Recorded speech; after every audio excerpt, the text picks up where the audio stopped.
ನಾನು ಯೆಹೋವನಿಗೆ, ನೀನೇ ನನ್ನ ದೇವರು, ಯೆಹೋವನೇ ನನ್ನ ವಿಜ್ಞಾಪನೆಗೆ ಕಿವಿಗೊಡು.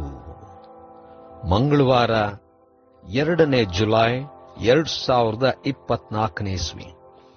ಈ ದಿನದ ವಾಕ್ಯ ಧ್ಯಾನಕ್ಕಾಗಿ ನಾನು ಆರಿಸಿಕೊಂಡಿರುವಂಥ ವೇದ ಭಾಗವು ಎಸ್ತೇರಳು 7ನೇ ಅಧ್ಯಾಯದ 10ನೇ ವಚನ. ಹಾಮಾನನನ್ನು ಮೊರ್ದೆಕಾಯಿಗೋಸ್ಕರ ಸಿದ್ಧ ಮಾಡಿದ ಗಲ್ಲಿಗೆ ಹಾಕಿದರೂ ಅರಸನ ಕೋಪವು ಶಾಂತವಾಯಿತು ಎಂಬುವಂಥದ್ದೇ. ಕರ್ತನಲ್ಲಿ ಪ್ರೀತಿಯುಳ್ಳ ದೇವ ಜನರೇ, ಶುಭೋದಯ.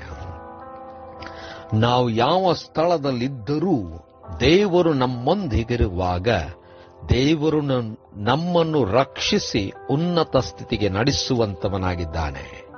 ದೇವರ ನಾಮಕ್ಕೆ ಸ್ತೋತ್ರ ಉಂಟಾಗಲಿ. ಕರ್ತನಲ್ಲಿ ಪ್ರಿಯರೇ, ಈ ವಾಕ್ಯ ಧ್ಯಾನ ಮಾಡೋಣ. ಈ ದಿನದ ವಾಕ್ಯ ಧ್ಯಾನದ ಶೀರ್ಷಿಕೆ, ಎಲ್ಲಾ ಕಾರ್ಯಗಳು ತನ್ನ ಜನರಿಗೆ ಸರಿಯಾದಂಥ ಸಮಯದಲ್ಲಿ ಸರಿಯಾದಂಥ ಕಾರ್ಯ ಮಾಡುವಂಥದ್ದಾಗಿದೆ. ಕರ್ತನಲ್ಲಿ ಪ್ರಿಯರೇ, ಈ ಒಂದು ಸಮಯ ನಾವು ನೋಡುವಾಗ ಹಾಮಾನನು ಅರಸನೊಂದಿಗೆ ಅರಮನೆಯಲ್ಲಿ ಇರುವಂಥ ಸ್ಥಿತಿ. ಆದರೆ ಮೊರ್ದೆಕಾಯಿ ಅರಮನೆಯ ಹೊರಭಾಗದಲ್ಲಿ ಅರಮನೆಯ ದ್ವಾರದ ಬಳಿಗೆ ಇರುವಂಥ ವ್ಯಕ್ತಿ. ಅರಮನೆಯಲ್ಲಿ ಅರಸನೊಂದಿಗೆ ಊಟ ಮಾಡಲಿಕ್ಕೆ ಇರುವಂಥ ಒಂದು ಸ್ಥಾನ ಉನ್ನತವಾಗಿರ್ತಕ್ಕಂಥದ್ದು. ಅರಮನೆಯ ದ್ವಾರದ ಹೊರಗೆ ಇರತಕ್ಕಂಥ ಸ್ಥಿತಿ ಏನೂ ಇಲ್ಲದಿರುವಂಥ ಪರಿಸ್ಥಿತಿ. ಆದರೆ ಮೊರ್ದೆಕಾಯಿ ದೇವರನ್ನು ನಂಬಿ ದೇವ ಜನರಿಗೋಸ್ಕರವಾಗಿ ಹೋರಾಟ ಮಾಡುವಂತವನಾಗಿದ್ದರೆ, ಹಾಮಾನನು ಮೊರ್ದೆಕಾಯನ್ನು ಹೇಗಾದರೂ ಮಾಡಿ ಕೊಲ್ಲಬೇಕೆಂಬುದಾಗಿ ಗಲ್ಲನ್ನು ಸಿದ್ಧ ಮಾಡಿಟ್ಟಿದ್ದನು. ಮೊರ್ದೆಕಾಯಿ ಹಾಮಾನನಿಗೆ ಗೌರವ ಕೊಡದೇ ಇರತಕ್ಕಂಥದ್ದೇ ಹಾಮಾನನ ಗರ್ವಕ್ಕೆ ಭಂಗವಾಗಿ ತಾನು ಬಹಳ ಕೋಪಗೊಂಡು ಮೊರ್ದೆಕಾಯನ್ನು ಹೇಗಾದರೂ ಮಾಡಿ ಮುಗಿಸಬೇಕೆಂಬುದಾಗಿ ಆಲೋಚಿಸಿ ಯೋಜನೆ ಮಾಡಿಕೊಂಡಿದ್ದನು. ಆದರೆ ನಡೆದಂಥ ಸಂಗತಿ, ಹಾಮಾನನು ಎಸ್ತೇರ್ ರಾಣಿಯ ಕಾಲಿನ ಬಳಿಗೆ ಬೇಡಿಕೊಳ್ಳಲಿಕ್ಕೆ ಹೋದಾಗ ದೂರದಿಂದ ನೋಡಿದಂಥ ಅರಸನು ರಾಣಿಗೆ ತನ್ನ ಆ ಒಂದು ಅರಮನೆಯಲ್ಲಿಯೇ